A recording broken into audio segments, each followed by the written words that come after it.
And welcome back. The First and Last King of Haiti is a book that's shedding light on Henry Christopher's complex and controversial story. From his humble beginnings as a child of enslaved parents to his rise as a leader in the Haitian Revolution, Christophe's journey is one of betrayal, heroism, and tragedy. Our guest brings a fresh perspective on this historical figure and the impact of his ruling, while also connecting us to Haiti's past and its present. We're pleased to be joined by the author and professor of French and African Diaspora Studies at Yale University, Dr. Marlene Daut. And we thank you so much, Dr. Daut, for joining us. Thank you so much for having me. Thank you. And so as we talk a little bit about this writing, what inspires? Yeah, I had been reading, I'm Haitian American, so I had been reading about the Haitian Revolution for many years. But Christophe was always kind of an elusive character. And so, with The First and Last King of Haiti, I really wanted to get in depth into his life and find out who he really was, what inspired him to join the Haitian Revolution. When you think about the fact that he was actually born on the British island of Grenada, had previously fought in the American Revolutionary War at the Battle of Savannah, I wanted to find out, how did he end up in Saint Domingue, which later becomes Haiti? Yeah. And when we talk about him, the first and the last king of Haiti and his rise there to really get to the place of becoming king, there's some background to that. Oh, definitely. So, he does become not just a participant in the Haitian Revolution, which of course is started in August 1791, a massive slave revolt and rebellion that really, turns into full blown revolution pretty quickly. And again, Christophe is not just a side player. He becomes a major general, one of the freedom fighters. He's kind of the right hand man of Toussaint Louverture. And then after Toussaint Louverture is arrested and deported by the French, Christophe becomes general in chief of the Haitian army under Jean Jacques Dessalines, who had declared Haiti independent on January 1st, 1804. And so Christophe has a lot of responsibilities pretty quickly. But after Dessalines is tragically assassinated in October 1806, Christophe has this moment where he's got to decide what to do. Shall he join with the conspirators who want to set up a republic, or shall he go off on his own? And he ultimately decides to flee to the north where he had been living. And eventually he sets up his own kingdom and he becomes the king of Haiti. Yeah. And when we think about the time of Haiti, at the time of his, becoming king, give us a little bit about the background as to what was going on right around the time that he was becoming king that elevated him into the kingship. Yes. So if we go back to the moment of Dessalines' assassination, we're really talking about kind of experimentation in governance. Dessalines had been an emperor and had declared an empire of Haiti. But Christophe and Dessalines' rival, a man named Alexandre Pétion, who had also fought during the Haitian Revolution, he really wants to experiment with the idea of a republic where you would have a president. And Christophe doesn't really agree with this. But when he flees to the north, I should mention this creates a civil war. And this civil war is going to last between the northern and southern parts of Haiti for 13 long years. So Christophe does become king in 1811, but only over part of the country in the north. And previous to that, he had actually been president over just the north. So it's this very tumultuous time in Haitian history. And then you have to think about the fact that France is still not recognizing Haitian independence and trying to invade them so that they can restore slavery, which is kind of astonishing to think about. And for yourself, I mean, obviously taking a look at this and really being intrigued by his life, his legacy, one of the things that we have to say is that there's some controversy involved too. Absolutely. So Christophe is known for building a massive citadel. Today it's called the Citadelle La Ferrière. In his day, it was called the Citadelle Henri. This fortress sits atop one of the highest mountain peaks in Haiti. It has been widely hailed as the eighth wonder of the world. It's the largest fortress in North America, and it's meant to protect Haiti from invasion. But as you can imagine, how are you going to build such a massive structure, all of the bricks, all of the materials that have to be carted all the way up this mountain in the hot Haitian sun. And so Christophe institutes what is called a corvée, and this is labor in lieu of taxes. So if you weren't wealthy, you weren't a part of the military elite, and you couldn't pay your taxes, which you can imagine is many people, you got sent up to do labor. And so this has really kind of put an asterisk by Christophe's legacy in the minds of many who question whether or not this massive citadel can really be seen as a symbol of Black freedom and sovereignty given the labor that was used to construct it. Yeah. And when we talk about this fortress, obviously, as you said, a very legacy piece, if you will, that's out there in Haiti. Talk to me a little bit about the people, because there was this divided Haiti as well. And, Yeah. and as Haiti became divided, let's talk about what caused Haiti to become divided and where Christophe falls in. Yeah, I mean, on the face of things, we can really see this as a contest over who is going to be in control. This is a legacy that was left behind from Toussaint Louverture when Christophe and Dessalines by turn seem to betray him, and this results in Louverture's arrest and again his deportation and his eventual death in France in a cold prison in the Jura Mountains. And when Dessalines takes the reins as emperors, the kinds of divisions that had existed under Toussaint don't evaporate. And those divisions remain when Christophe takes the reins. And his vision for Haiti is really strong, but it's opposed to the one that says Haiti should be a republic with a president and a senate. And Christophe creates, in contrast, of course, a monarchy with a nobility, with dozens of counts and dukes and barons. And it's a place of opulence and wealth, but also a place where the people aren't necessarily involved in governing themselves and in choosing their leaders. And when we think about America and how America perceived Christophe during that time, what was it like? Oh, goodness. So it depended greatly. So, in the southern United States, where there's still slavery, of course, lots of demonization of Christophe, making fun of the fact that he is a Black king, saying things like he apes royalty, really kind of your standard racist, stereotypical fare. But in the northern United States, interestingly enough, Christophe actually gets quite a bit of support from northern anti slavery activists and also northern merchants who are very interested in trading with Haiti, especially after Thomas Jefferson's trade embargo expires.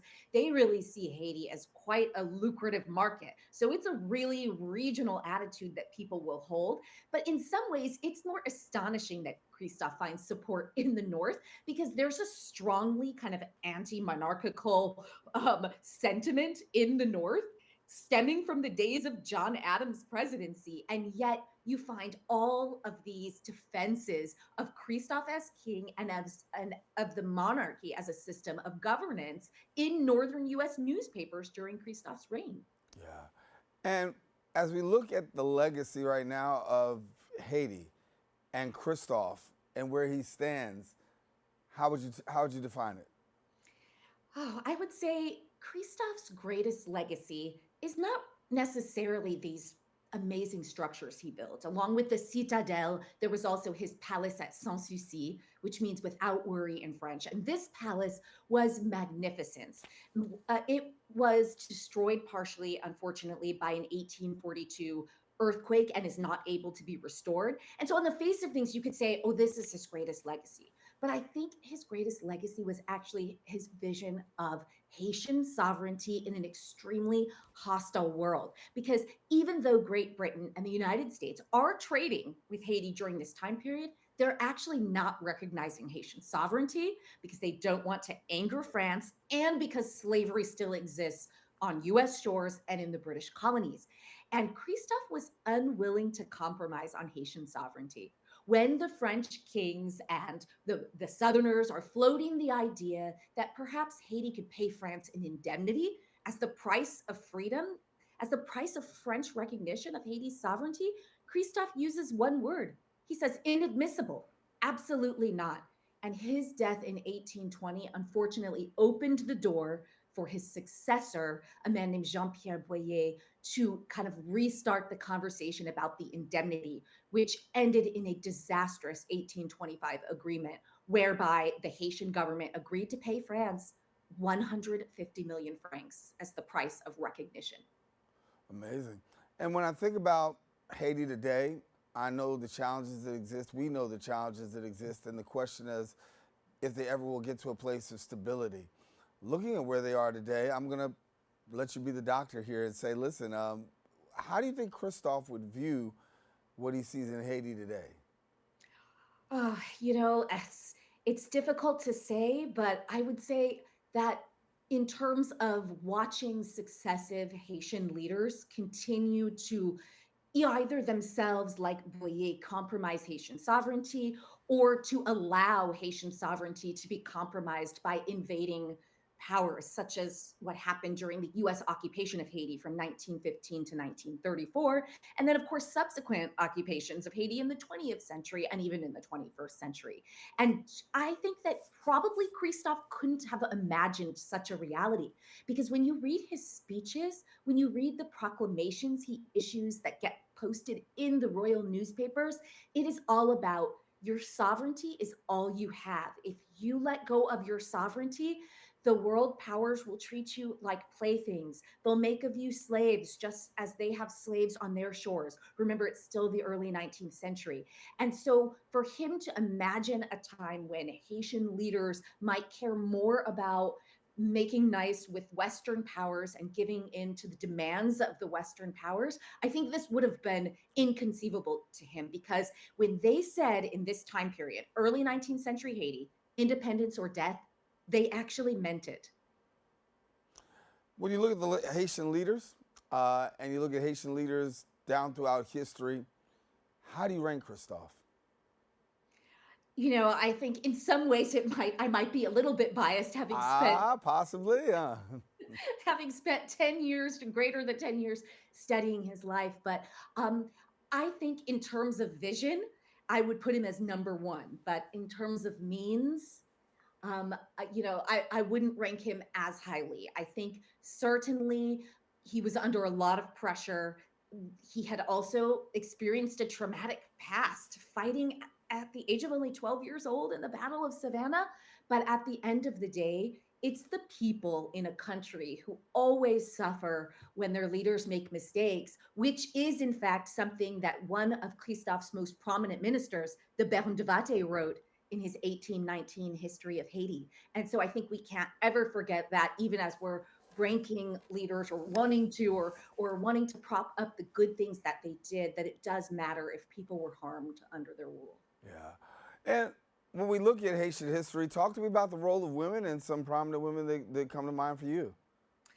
Yeah, well, Christophe had a wife. Her name was Marie Louise, and she, of course, becomes the Queen of Haiti.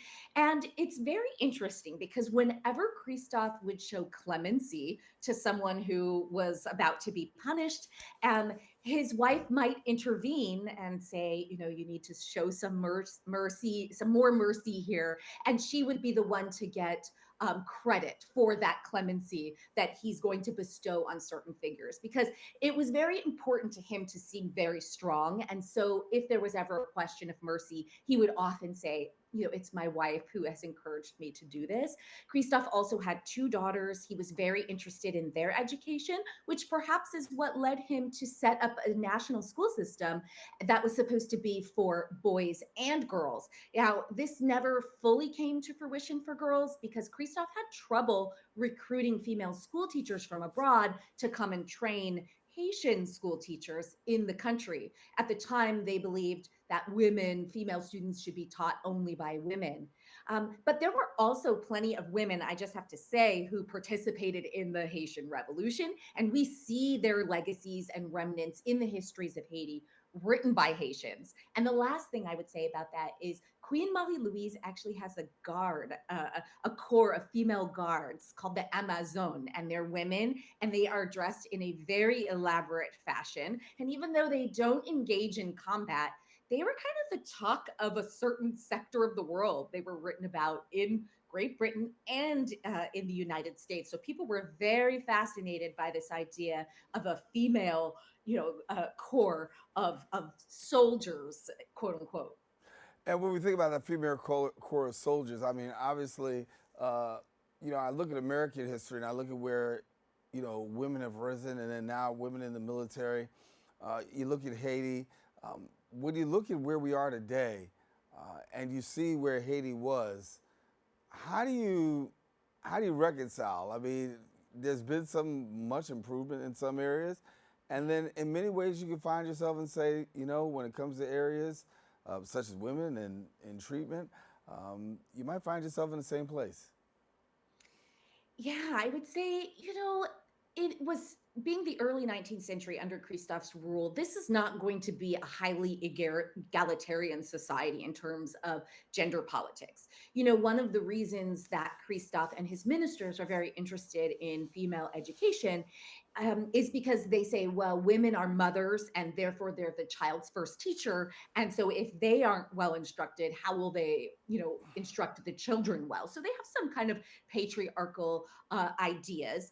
And, it does, we must point out that Haiti doesn't have, females in positions of leadership for a really long time throughout the entire 19th century. And even in terms of writers, while the United States at this time period has a lot of women writing, Black women writing as well. Mariah Stewart comes to mind, Sarah Fortin, just to name some of the 19th century Black women writers from the United States. What we see an absence of in Haiti is women writing in the public sphere. But just as in the United States, there were a lot of pseudonymous writings, people writing under pen names that could very well have been women. But at the same time, Haiti's already had a female president and the United States has never had one. So just because the beginnings start out a little bit rough in terms of gender equity and equality doesn't necessarily mean that is how things will shake out in the end. For people who want to get more information about your book and the work that goes on, how do they do that? Absolutely. You can buy The First and Last King of Haiti anywhere books are sold. I am partial to independent bookstores. So I always say bookshop.org contributes to independent bookstores. And you can also visit my website, which is my name, marlenedaut.com, and check out some of my other writings and resources for teachers, especially. This has definitely been a labor of love for you, right? 10 years, 10 years of research? Yeah, it has been a labor of love, but I have to say, sometimes it was grueling, but it felt worth it because I know that this story is important. I tell my students every day the Haitian Revolution is for everyone. It is not just a story for Black people, for Black History Month. This is the story of how the world went from slavery to freedom, and everybody should know it. Yeah. Dr. Marlene Daut, author and professor of French and African Diaspora Studies at Yale University. Thank you so much for being with us. Thank you so much for having me. All righty, we're taking a quick break. We'll be back with more coming up right after this.